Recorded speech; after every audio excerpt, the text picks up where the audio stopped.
নমস্কার বন্ধুরা, ঝর্ণার বাঙালিয়ানায় সবাইকে স্বাগতম জানাচ্ছি। বন্ধুরা, আজকে আপনাদের সাথে শেয়ার করব ক্ষীরের পাটিসাপটা পিঠা। আর এই ক্ষীরের পাটিসাপটা পিঠা তৈরি করার জন্য আমার যা কিছু লাগছে সব আপনাদের A to Z শেয়ার করব। আমি এখানে ক্ষীর নিয়েছি, তবে এই ক্ষীরটা আগেই তৈরি করে রেখেছি। এই ক্ষীর তৈরি করতে আমার 5 দিন লেগেছে। আর আমি এটা ফ্রিজে রেখেছিলাম, ফ্রিজ থেকে সকালে বের করে রেখেছি।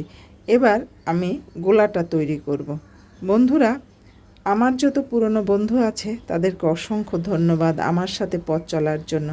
আর যারা নতুন বন্ধু আসছে তাদেরকে বলবো অবশ্যই কমিউনিটিতে নক করবেন, তাহলে অতি সহজে আমি বুঝে যাব আর চলে যাব আপনার রান্নাঘরে বা আপনার বাড়িতে।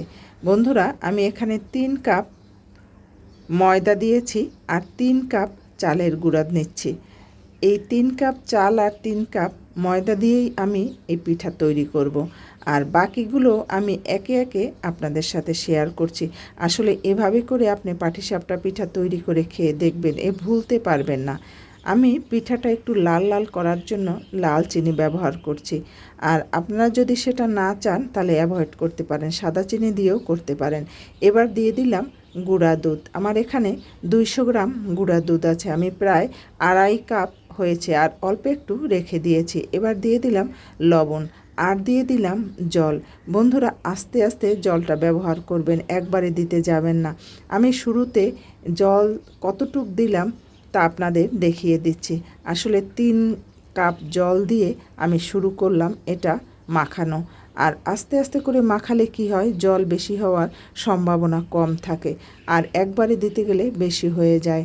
বন্ধুরা, যে যেখানে বসে দেখছেন সবাইকে বলবো ভালো লাগলে লাইক, শেয়ার, সাবস্ক্রাইব করতে ভুলবেন না। আর অবশ্যই বলবো যারা নতুন আসছেন আমার পেজে তারা কমিউনিটিতে নক করেন, অবশ্যই আপনার বাড়ি আমি চলে যাব। এবার রেখে দেব অন্তত 2 ঘন্টা রেস্টের জন্য। আর এদিকে আমি চুলার কাছে চলে আসলাম। আমার বাকি যে দুধটুকু ছিল সেইটুক দিয়ে সামান্য একটু জল দিলাম, ফুটে উঠেছে বন্ধুরা। এবার এর মধ্যে এই ক্ষীর আমি দিয়ে দেব। আসলে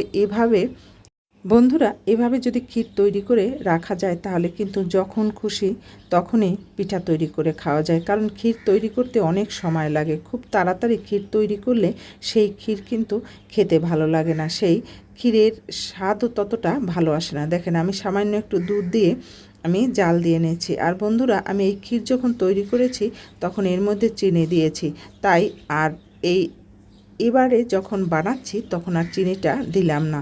আপনাদের বলবো বাড়িতে ক্ষীর তৈরি করে রেখে দেবেন শুধু চিনি দিয়ে, আর কিছু দরকার নেই। 3-4 দিন বসে জাল দিয়ে দিয়ে ক্ষীর তৈরি করবেন, দারুণ লাগে সে খেতে। এবার চলে আসলাম গোলার কাছে। আসলে আমার গোলাটা কীরকম হয়েছে দেখি। আসলে অনেকটা ঘন হয়ে আছে, এতটা ঘন দিয়ে কিন্তু বানানো যাবে না। আমি দিয়ে দিলাম একেবারে ঘন সরসহ দুধ। বন্ধুরা, আপনারা এখানে পুরোটা গরুর দুধও ব্যবহার করতে পারেন। আমি এখানে গুঁড়া দুধ দিয়েছি, কিন্তু আপনার হাতের কাছে যদি গরুর দুধ থাকে সেটাও দিতে পারেন, তাহলেও ভালো হবে। দেখেন বন্ধুরা, আমি গোলাটা তৈরি করেছি কতটা ঘনত্ব। এবার চলে আসলাম চুলার কাছে, একটু সরিষার তেল দিয়ে ব্রাশ করে দিলাম। আর এখন আমি পিঠা তৈরি করব। আমার পিঠাগুলো কিন্তু দেখতেও দারুণ হবে। বন্ধুরা, যে যেখানে বসে দেখছেন সবাইকে বলবো ভালো লাগলে লাইক, শেয়ার, সাবস্ক্রাইব করতে ভুলবেন। আর অবশ্যই কমেন্ট লিখবেন আমার এই পিঠা তৈরিটা আসলে কেমন হলো, আপনাদের ভালো লাগলো কিনা অবশ্যই কমেন্টে লিখবেন। বন্ধুরা, আর এভাবে পিঠা তৈরি করে খেয়ে দেখবেন, আমার পিঠা অসাধারণ লেগেছিল। খুব ভালো লাগে এই রকম করে পাটিসাপটা পিঠা তৈরি করলে। যে যেখানে বসে দেখছেন আবারও বলবো আপনাদেরকে এইভাবে করে পিঠা খান, পিঠা তৈরি করেন, দেখবেন কি স্বাদ লাগে। আমি একটা পিঠা তৈরি করলাম, আমি আরও একটা পিঠা আপনাদের কাছে তৈরি করে দেখাচ্ছি।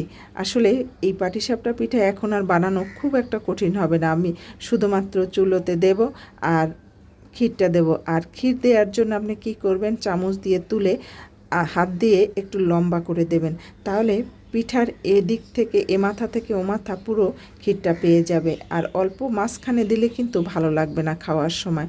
সেই জন্য ক্ষীর দেওয়ার জন্য এদিক ওদিক সব দিক সমান করে ক্ষীর দিলে কিন্তু ভালো হয়। বন্ধুরা, আমি আরও একটা পিঠা আপনাদের তৈরি করে দেখালাম।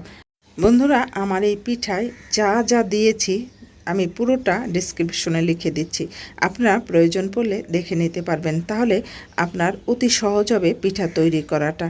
আসলে পাটিসাপটা পিঠা বানায় সবাইকে, ছেলে বুড়ো বাবা মা সবাইকে হাতে দিবেন, দেখবেন কতটা খুশি মনে তারা খেয়ে নেবে। ধন্যবাদ সবাইকে যে যেখানে বসে এতক্ষণ ধরে দেখলেন।